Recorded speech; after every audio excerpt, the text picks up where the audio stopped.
Coming out in 2004, this film is right at the start of the early 2000s sort of zombie renaissance.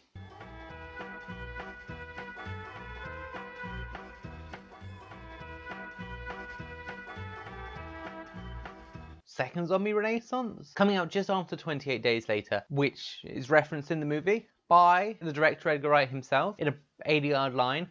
Initial claims that the virus was caused by rage-infected monkeys have now been dismissed as But I think that this may be the most emotional zombie film, and may even be the most emotional horror film. Don't point that gun at my mum! Shaun, calm down! Don't point that gun at Barbara! But it's a comedy. How does it achieve this? So let me know what you think in the comments down below and we'll jump into it. I'm talking about a 20-year-old horror comedy film today because I just saw it in cinemas.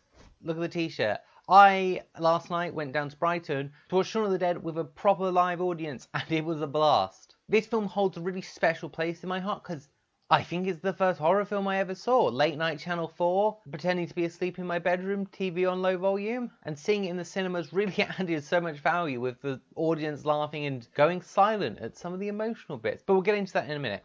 What makes this film so good are the characters. It's Saturday! No, it's not. It's fucking Sunday.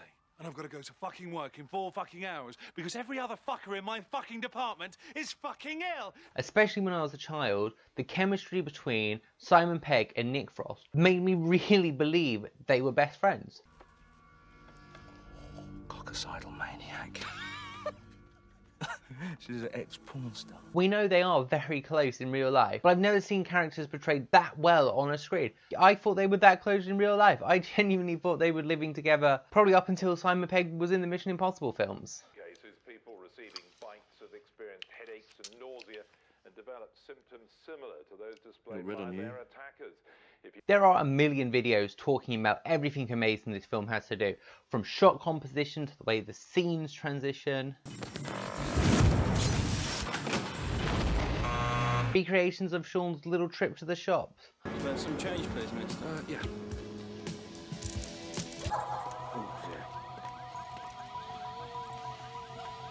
No, I haven't got any change. I didn't even have enough at the fucking shop. Perfect matching of what we're seeing on the screen and music. I mean, the Queen scene is truly standout.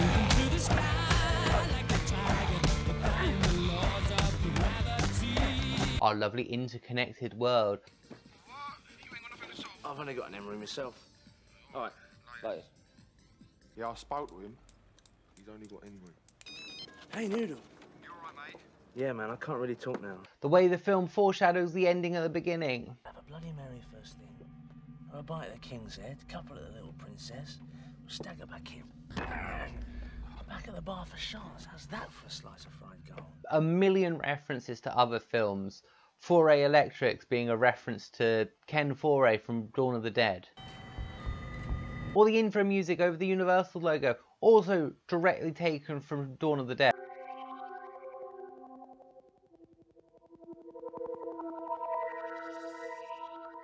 There's either the Wolf or a Goblin track, and I can't remember which one. Barbara, We're Coming to Get You, Night of the Living Dead. They're coming to get you, Barbara. We're coming to get you, Barbara! Edgar Wright has thrown in every single horror reference he could get away with, and none of them take you out of the film while you're watching it. Like one of Shaun's bosses being Ash and he's off sick today. I'm afraid Ash is feeling a little bit under the weather. Even some of the camera work and practical effects are references to other films. The bathroom mirror shot looks exactly like one from American Werewolf in London. You do know the front door was open again last night. Though I'm sure it's been done other places. Or bringing in the fans from space to play as the zombies for very little money. Those zombies at the front were amazing. A lot of them were fans of Spaced that we just asked to come down. We literally paid them £1 because we had to pay them. And the things that aren't references in this film end up being references in later films. The fence gags. I'm taking a shortcut before. What's the matter, Danny? You never taken a shortcut before?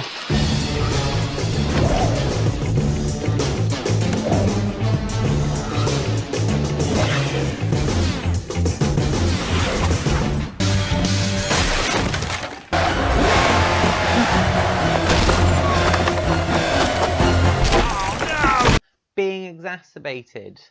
Now, what does exacerbate mean?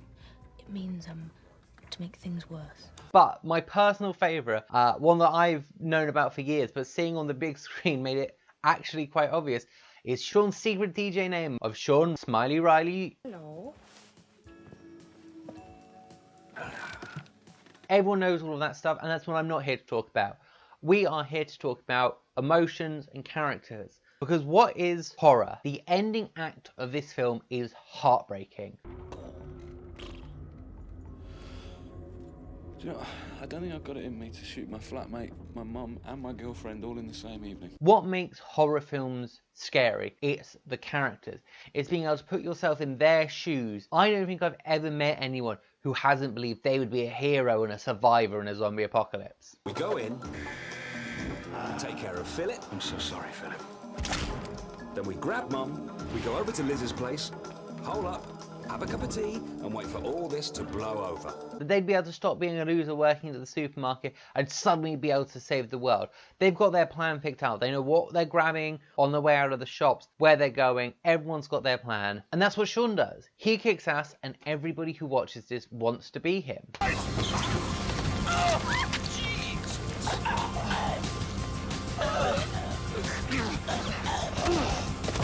There have been so many zombie films, games and books that they're not scary anymore. You just bash them in the head. The attackers can be stopped by removing the head or destroying the brain. Or hit them with your chainsaw bike. Or you go and live in someone's abandoned mansion. Or you move over to someone's abandoned... Or you move over to someone's abandoned mansion and just live the high life.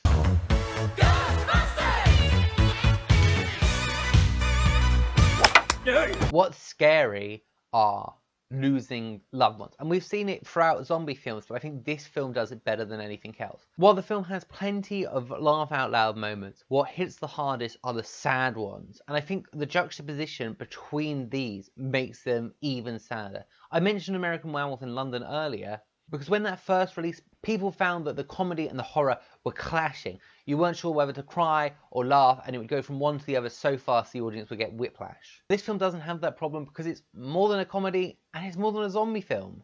It's all about family. The relationship between Shaun and his stepdad Philip is a tenuous one. Philip? Shaun. But throughout the film, we see that he does like Shaun and that he did try. Perhaps you could bring the flowers you forgot to bring Barbara on Mother's Day. I was gonna. Even if he didn't do the best job at helping to raise him. And when it comes to killing him, Shaun can't do it. I'm so sorry, Philip. Why? What have you done now? Even after imagining it countless times before. Take care of Philip. I'm so sorry, Philip. Deal with Philip. Sorry, Philip. Kill Phil. Sorry. They end up sharing an emotional moment as Philip, played by Bill Nye, tells Shaun to look after his mum. Being a father is not easy. What? You were 12 when I met you. Already grown up so much. I just wanted you to be strong. This film might have Simon Pegg's best acting. What the hell do you think you're doing? Chill out, everyone's alright. Stop telling me to chill out! And after they share a heartbreaking scene, Shaun is in tears, Philip passes away, only to come back as a zombie. Get out! Get out! After the initial fear and scare of fighting for their lives.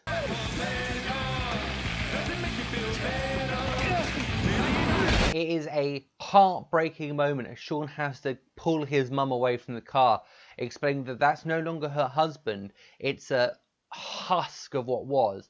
No, we can't just leave your dad. He's not my dad. Oh, Shaun. Mum, he was, but he's not anymore. I really think we No, listen to me, Mum, listen. The terrifying idea that your loved ones will become something that's trying to kill you. It just is portrayed so brilliantly. These characters feel so real. They're just sitcom characters. They're not made for a zombie apocalypse. That you as the audience really feel that connection as it happens to one of the team for the first time. Though these creatures may not be as mindless as First Four, as Philip's first act is to turn off the radio.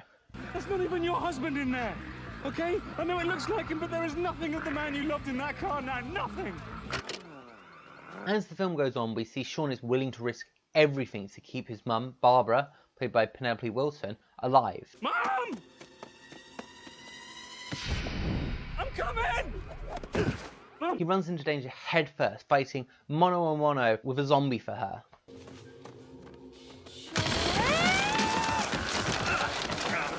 As we, the audience, start to realise she's been bitten, it gives us this impending sense of dread throughout the rest of the film. Something bad's gonna happen because of this. We know she's going to turn, and the colour slowly drains from her face. Her memory is starting to go. Barbara, that's excellent. Sorry, dear, I was miles away. Every time Shaun needs to do something, he allocates a member of the team to look after his mum because she is the most precious thing in the world to him, and he's really worried about her. Okay, Diane, get Mum somewhere safe. Then, in the place Shaun feels safest of all, the most tragic thing happens. Everybody realises Barbara's been bitten. Mum, I don't understand. The man in his pyjamas.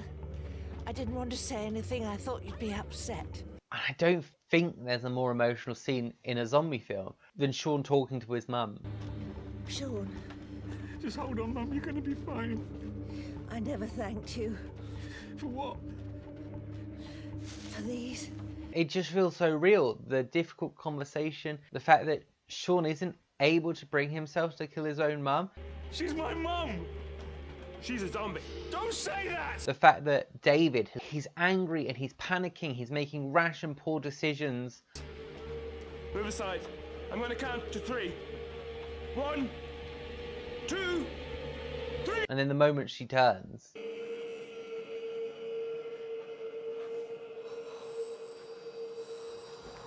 is, I think, the most heartbreaking moment of any zombie film ever made. The idea of killing your own mum just fucking sucks. I'm sorry, Mum.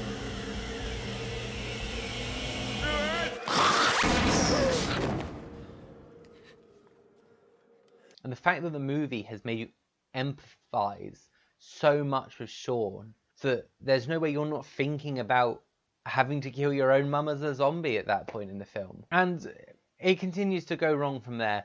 Everybody dies.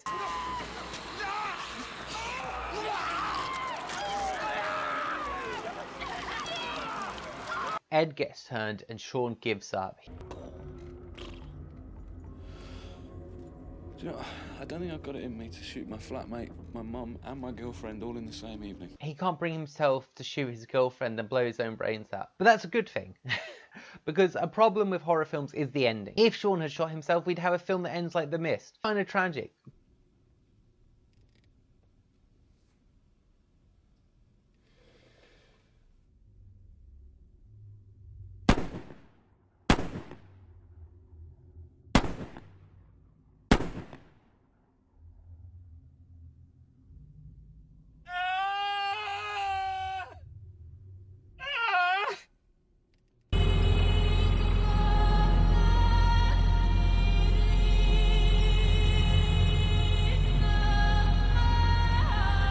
But what horror films have to have is a memorable ending.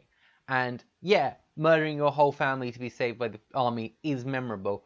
But what's also memorable is a happy ending. This film gives us Tesco's manned by zombies. While deceased retained their primal instincts, make them ideal recruitment for the service industry, as well as proving themselves useful in other roles, such as... It is the perfect comedy ending, whilst being memorable, whilst being a little bit tragic. Ed! It's just a brilliant movie. But the scene between Shaun and his mum, I think, is unmatched in any horror film, in any zombie film made before this. And I think most horror films would struggle to make something as good. So let me know what you think the most emotional moment in a horror film is down below, and I'll catch you next time. It's time to say I'll be